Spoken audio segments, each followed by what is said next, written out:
Growlanser IV was originally released on the PlayStation 2 back in 2003, but sadly it never made it out of Japan. Growlanser Wayfarer of Time, which is essentially a PlayStation Portable port, was released in North America in 2012 and was localized by Atlus.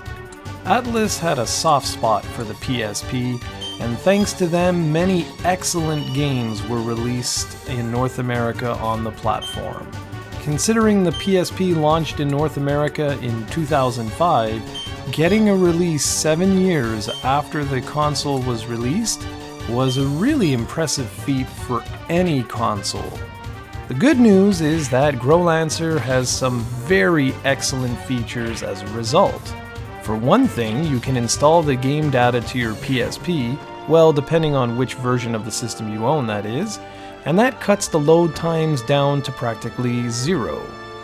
The game also features decent voice acting, beautiful anime cutscenes, and looks absolutely fantastic on the PSP's gorgeous screen.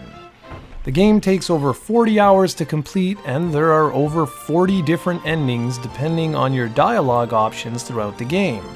You see, you can directly affect character relationships depending on how you answer their questions, which adds a nice level of charm to the game that I always appreciated. The game takes place in the land of Neuvral, where 4 nations have been at war for ages. These 4 nations are all fighting for different reasons, with some of them even staying out of the war in hopes to reap the spoils later on.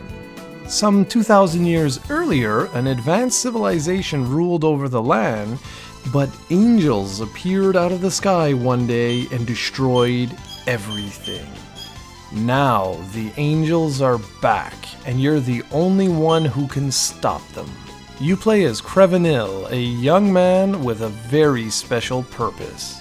Along with his ragtag team of mercenaries, Crevenil will journey across the world in hopes of saving everyone. Okay, so the story can feel a little bit cliched at times, but the political intrigue is genuine, and some of the scenes of war this game depicts are truly powerful. When you stumble onto a village that's been ravaged by the angels for no apparent reason, and there are bodies everywhere, you start to realize just how important your role in this struggle is. Story aside, the gameplay is simplistic, but remains enjoyable throughout the adventure. You move from one area to the next through an overworld, where you can see enemies on the screen. There are no random encounters here. What's unique though is that the tactical strategy portion of the game plays out quite a bit differently than other strategy RPGs. There are no grids or similar tropes here.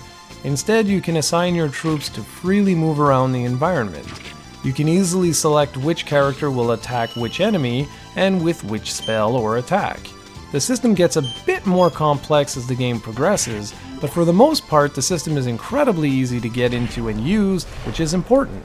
Missions that are tied directly into the story often require you to prevent some enemies from reaching specific points or fleeing, while others have you protecting key characters and more. The mission diversity is there, and the enemy encounters are always fun and enjoyable.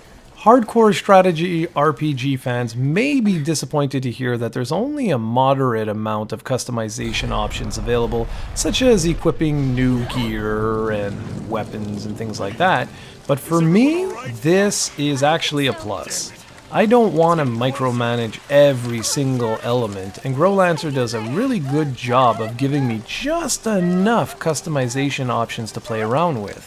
One of the only negatives I have with this game pertains to the objectives. It doesn't always do a great job of reminding you where you need to go next. In other words, let's say you close down your PSP for the night and you want to play tomorrow, but you can't. So you only resume a few days later because, well, life kept you from playing. If you didn't write down or remember the next character you were supposed to meet, you have no way of knowing where you need to go next. And this can result in you getting lost if you don't pay attention to what people are saying or jot down a quick note so that you can easily resume next time around. The other little nitpick I have is that while your choices do indeed affect the ending, You don't always feel that they affect how other characters will treat you. You can tell someone to get lost, and that choice will indeed change the ending of the game, but for almost the entire adventure, they're still calling you buddy. The audio-visual presentation is fantastic, as you can see. The graphics look great on both the PSP and the Vita. I particularly love the soundtrack to this game as it features some sweeping melodies and tunes that will stick with you for long after you put the game down. Overall, Growlanser Wayfarer of Time has a lot to offer. It's a very unique strategy RPG that gets just deep enough to keep you coming back for more. I haven't gone through all of the systems in this review, including familiars, the ring system, and more, but I wanted to just give you an idea of what this game had to offer. That is to say, it has a lot to offer. The game can be had on UMD for around $40 for a brand new copy, or you could buy it digitally from the PlayStation Store for about $20, and the game is, of course, compatible with the PlayStation Vita, which is always a nice bonus.